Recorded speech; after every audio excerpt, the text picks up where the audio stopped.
Hola, ¿cómo están? Bienvenidos a Hobby Space.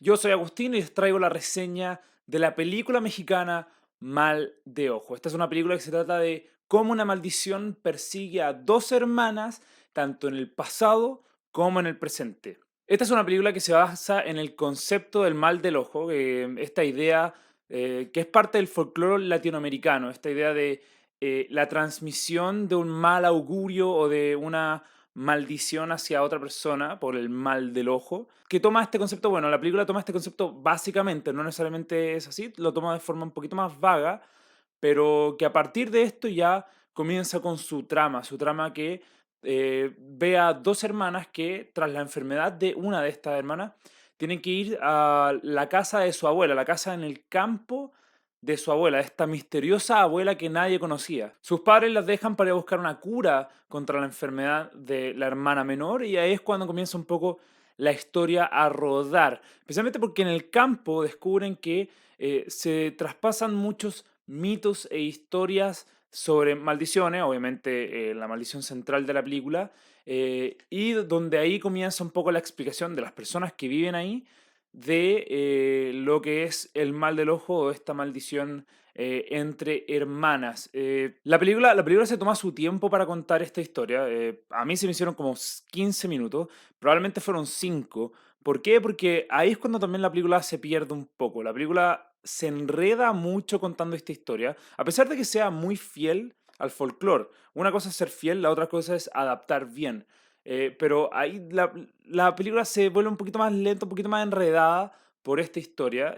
Y eso, después, esto siendo el reflejo de lo que iba a pasar en la película, termina obviamente dando con una película que también es muy enredada y repetitiva. No en el sentido de que repitan, digamos que líneas de diálogo, pero sí acontecimientos dentro de la película se repiten. Y eso es extraño en una película que también dura 2 horas y donde perfectamente pudo haber durado, no sé, 90 minutos y haber sido un poquito más concisa. La película quiere establecer, obviamente, un misterio y, y a partir de ese misterio que se cree terror. Y yo creo que en términos del misterio se hace muy bien, pero en términos de nuevo, las cosas que, o llamémoslo los sucesos que pasan dentro de esta casa, porque al final gran parte de la película se basa dentro de esta casa en el campo, todos los acontecimientos que pasan, por desgracia, ya a la segunda o tercera vez pierden su efecto de tensión, no de terror, porque esta película, si bien tiene terror, voy a hablar un poco más de lo técnico más adelante, pero si bien tiene terror, yo creo que donde más trata de sacar jugo es en la tensión y en el no poder saber qué es lo que está pasando, que en realidad lo arma bien, y eso se nota mucho en el final de la película. El final de la película, si algo que tiene bueno este filme, Mal de Ojo, es que creo que construyeron muy bien el llegar al final. El llegar al final llega con un, digamos que obviamente un plot twist, una revelación, que cuando llegó, a pesar de que me haya enredado muchísimo con la película, se entendió y fue como perfecto. Las motivaciones quedaron claras. Fue una sorpresa agradable encontrarse que la respuesta a los misterios era tal. No voy a hablar un poco del misterio per se. Voy a hablar solamente de escenas en particular, pero no quiero spoilear la película para quien esté oyendo y quien no haya visto la película. Pero al final logra esa buena guinda para la torta, para una torta tal vez que no es tan buena.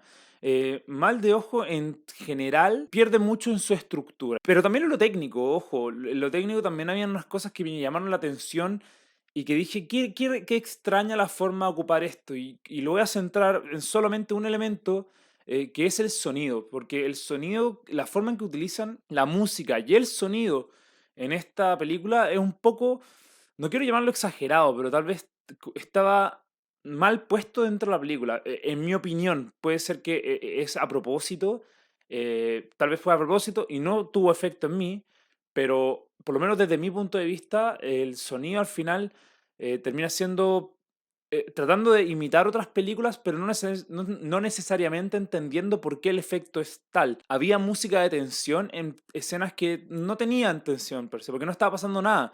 Y bueno, cuando había lo que se llama el jumpscare, que es este susto que es repentino, los parlantes del cine explotaban, porque al final lo que te asustaba no era lo que estaba pasando, era que llegase un sonido muy fuerte a tus oídos repentinamente. Entonces, cuando el terror se esconde en eso, en estar todo el rato con una música tenebrosa y después ¡pa! Mandar un sonido de alto impacto a tus oídos, perfecto, pero para eso, ¿por qué esto tiene que ser una película? Puede ser perfectamente un audio, un podcast, no sé.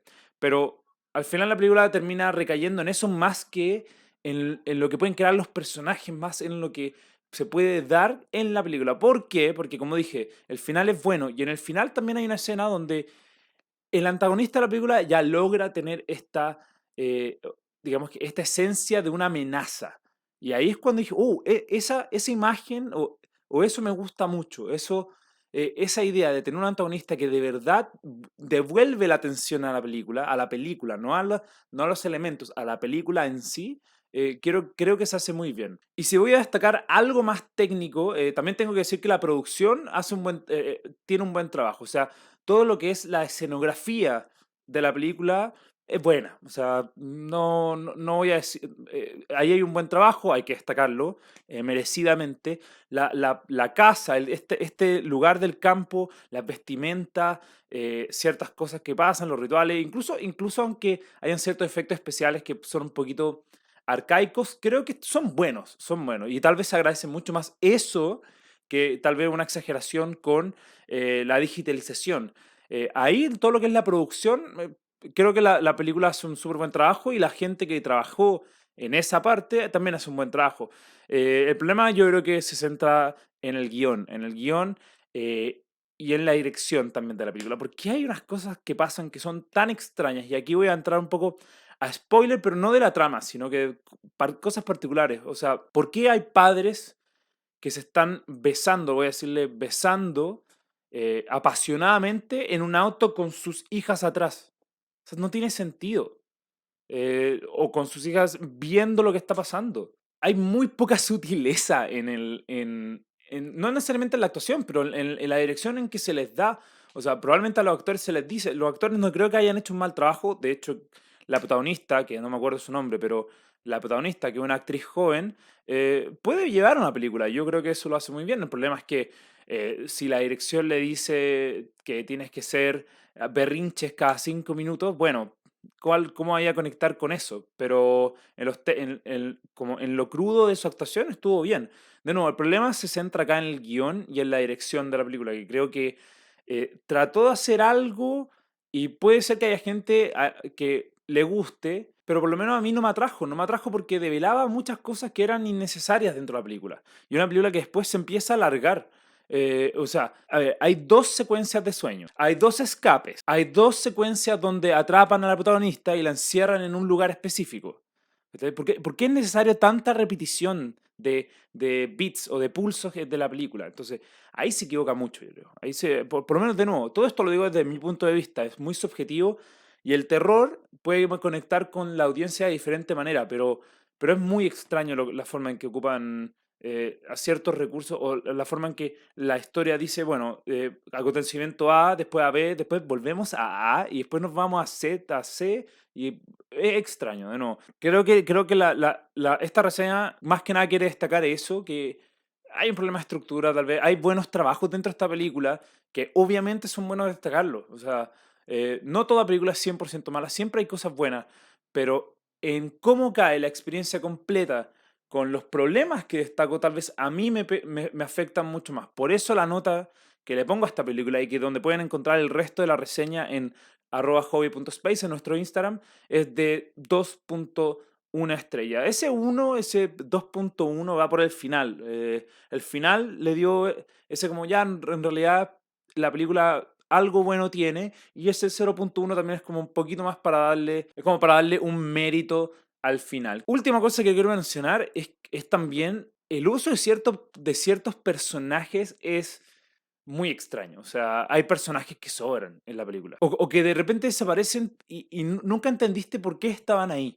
Tal vez solamente para exposición, pero de todas formas, o sea, exposición no puede ser la razón por la cual hay que tener un personaje. A menos que ese personaje sea el contexto de una exposición.